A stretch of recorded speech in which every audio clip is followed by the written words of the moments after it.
ذمہ داران کا جنہوں نے آج آپ سے روبرو ہونے کا موقع فراہم کیا۔ میری خوش نصیبی ہے کہ حضرت علامہ خلیق اشرف صاحب کی موجودگی میں امین پٹیل صاحب، ہمارے بڑے بھائی ساتھی منوج جامسودکر صاحب، آپ کے M L A Sachin air بھاؤ، اپ سبھاپتی ودھان پریشد کے ماضی آمدار وارث پٹھان صاحب، سرفراز آرزو صاحب، فرحان اعظمی صاحب، احمد خان صاحب، رؤف پٹھان صاحب،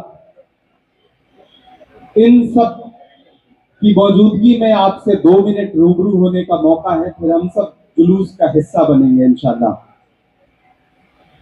کبھی قتیل شفائی نے کہا کہ دنیا میں احترام کے قابل ہیں جتنے لوگ، دنیا میں احترام کے قابل ہیں جتنے لوگ، میں سب کو مانتا ہوں مگر مصطفیٰ کے بعد۔ آج موقع بہت خوبصورت ہے اور جس سرزمین پر میں کھڑا ہوں اس کی دیواریں ایسی تاریخ، اگر ماضی کے پنے پلٹیں گے تو یہیں کہیں آپ کو مہاتما گاندھی کھڑے ہوئے نظر آئیں گے، یہیں کہیں مولانا محمد علی جوہر صاحب کھڑے نظر آئیں گے، یہیں کہیں مولانا محمد شوکت علی صاحب کھڑے نظر آئیں گے۔ یہی وہ سرزمین ہے جہاں سروجنی نائیڈو نے کھڑے ہو کر کے خلافت آندولن کو سراہا تھا، اس کی تعریف کی تھی۔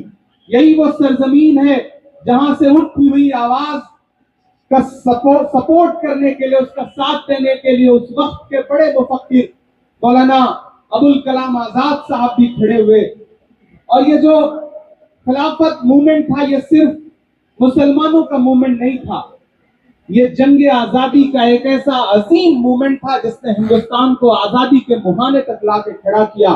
کیونکہ جب خلافت موومنٹ شروع ہوا اور مہاتما گاندھی نے یہ دیکھا کہ کچھ طاقتیں ایسی ہیں جو نفرت پھیلانے کا کام کر رہی ہیں، تو انہوں نے اسہیوگ آندولن کو اور خلافت آندولن کو دونوں کو ایک ساتھ جوڑ کر کے ہندوستان کی جنگ آزادی کو آگے بڑھانے کا کام کیا۔ اور جب ہندو مسلمان ایک جٹ ہو کر کے آگے بڑھے تو فرنگیوں کی کیا مجال تھی کہ وہ ہندوستان پہ راج کر پاتے، حکومت کر پاتے، آخرکار انہیں چھوڑ کے بھاگنا پڑا۔ تو خلافت کمیٹی ہندوستان کی ایسی تاریخ اس نے اپنے اندر سمیٹ رکھا ہے۔ کبھی منور صاحب نے کہا تھا کہ نئے کمروں میں اب چیزیں پرانی کون رکھتا ہے، پرندوں کے لیے شہروں میں پانی کون رکھتا ہے، اور وہ تو ہم ہیں جو بچائی ہے وراثت، ورنہ سلیقے سے بزرگوں کی نشانی کون رکھتا ہے۔ میں پوری کمیٹی کو اس بات کے لیے مبارکباد دوں گا کہ آپ ہر سال ایک ایسا جلسہ سنجوتے ہیں جہاں مخصوص لوگ اکٹھا ہوتے ہیں اور سیاست اپنا دلوں کا دائرہ توڑ کر کے الگ الگ پارٹیوں کے لوگ ایک پلیٹ فارم پہ اکٹھا ہوتے ہیں۔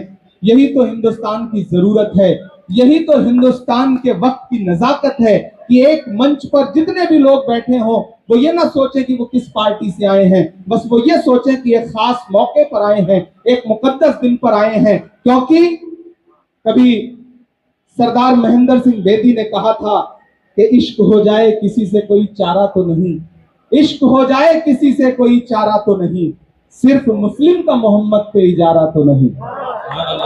تو اللہ کے رسول کو دنیا میں جب بھیجا گیا تو رحمت للمسلمین بنا کے نہیں بھیجا گیا، رحمت للعالمین بنا کے بھیجا گیا، پورے عالم کے لیے رحمت بنا کر کے بھیجا گیا۔ اور ان کا پیغام، ان کی محبتیں، ان کا درس اگر پوری دنیا میں خلافت کمیٹی کے جلوس کے ذریعے بھی پہنچنے کا کام کر رہی ہے تو خلافت کمیٹی بہت مبارکباد کی مستحق ہے۔ میں اس پوری کمیٹی کو ایک بار پھر سے مبارکباد دوں گا۔ اور آپ جو لوگ یہاں بیٹھے ہیں، مجھے پتا ہے کہ آپ ممبئی کے وہ اہم لوگ ہیں جو بولتے ہیں، جو کرتے ہیں، اس کا میسج پورے ہندوستان میں جاتا ہے۔ پچھلی بار مجھے دعوت دی تھی سرفراز صاحب نے، لیکن میں ہندوستان سے باہر تھا ایک مشاعرے کے سلسلے میں۔ اس بار میری پارلیمنٹری کمیٹی کا ٹور تھا، اسٹینڈنگ کمیٹی کا، لیکن جب انہوں نے کہا تو میں نے بس امین بھائی سے کہا کہ آپ کا حکم ہے، انشاءاللہ میں حاضر ہو جاؤں گا اور میں آپ کے بیچ میں حاضر ہوں۔ میں ایک بار پھر سے آپ سب کا بہت شکریہ ادا کروں گا۔ یہ محبتوں کا گہوارہ ہے، محبت کے ساتھ نکلیے گا، ہم سب ساتھ چلیں گے۔ آج یہاں سے پورے ہندوستان میں سندیشہ جائے۔ کبھی میری ایک نظم ہے، میں نے اس نظم میں کہا تھا کہ سوچتا ہوں تو میری آنکھ چھلک جاتی ہے، سوچتا ہوں تو میری آنکھ چھلک جاتی ہے، ملک سے روح کا رشتہ بڑا جذباتی ہے۔ میرے آقا نے مدینے میں کہا تھا یہ کبھی،